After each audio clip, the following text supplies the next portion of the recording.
সেই দিন সকালে করেছিলাম খুব সুন্দর জলখাবারের আয়োজন, লুচি আর সাথে আলুর তরকারি। তো লুচিগুলো এই যে এখন ভেজে নিচ্ছি।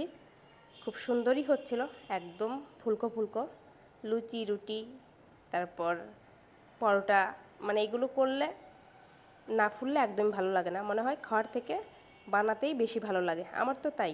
তো এক এক করে সবগুলো লুচি এখন ভেজে নিচ্ছি। তেলের পরিমাণটা কমই দিয়েছি, কারণ পরে তেল থাকলে দেখা যায় আবার ঝামেলা হয়, এর জন্য কম পরিমাণ দিয়েই ভেজে তুলছি যাতে বেশি একটা না থাকে। যতটুকু থাকে ওইটুকু দিয়ে দুপুরের রান্নাটা কমপ্লিট করে নেব। তরকারিটা রান্না হয়ে গেছে, এখন লুচিগুলো গরম গরম ভেজে স্টিমারের পাপাকে প্রথমে খাবারটা দিয়ে দিলাম। সে তো খুব মজা সহকারে খাচ্ছে, আর বেশ অনেকটা দিন পর যেহেতু করা হয়েছে ভীষণ ভালোও লেগেছে, কারণ প্রতিদিন ওই এক টাইপের খাবার তো ভালো লাগে না। এখন সকাল সকাল প্রতিদিন একরকম নিয়ম করে ভাতই করা হয়, মাঝে মধ্যে এরকম সকালের খাবারে লুচি বা রুটি করা হয়, সেটা খুব কম, হাতে গোনা হয়তো 2-3 দিন করলাম ওই চট্টগ্রাম থেকে আসার পর। তো সকালের খাওয়া দাওয়া কমপ্লিট করে দুপুরে রান্নাবান্না বসিয়ে দিচ্ছি। যেহেতু অনেক বেশি গরম, রান্না তেমন কিছুই হবে না, বেগুন দিয়ে এই যে এই পোনা মাছের একটা ঝোল করা হবে একদম কম তেল মশলায়। তো মাছটা প্রথমে ভেজে তুলে নিলাম। তো এই মাছের মাথা থেকে হয়তো অনেকেই চিনতে পারবেন, অনেকে এটাকে মিরকে মাছ বলে, অনেকে নলছি মাছ বলে, জানি না কোন এলাকায় কী নামে বলে।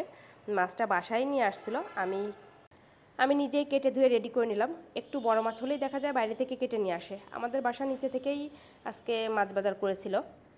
তো মাছ কাটার নাকি লোক ছিল না, এর জন্য নিয়ে আসছে। বলেছিলাম তাহলে আর বেশি নিয়ে এসো না, একটা মাছই নিয়ে আসো, তো একটাই নিয়ে আসছিল। মাছ ভেজে তুলে তেলে দিয়েছিলাম ওই একটু কালিজিরা ফোড়ন, তারপর বেগুনটা দিয়ে কিছু টাইম ভেজে নিলাম। বলা যায় একদম মানে কম তেল মশলায় রান্না হবে।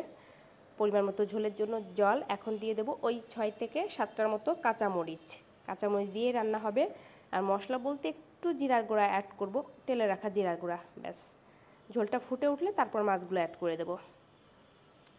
এই গরমে যত কম তেল মশলা খাওয়া যাবে ততই ভালো, আর অনেক দিন যাবতই বেশি তেল মশলা খাওয়াও হয় না, সবসময় কাঁচামরিচের রান্নাই খাওয়া হয়।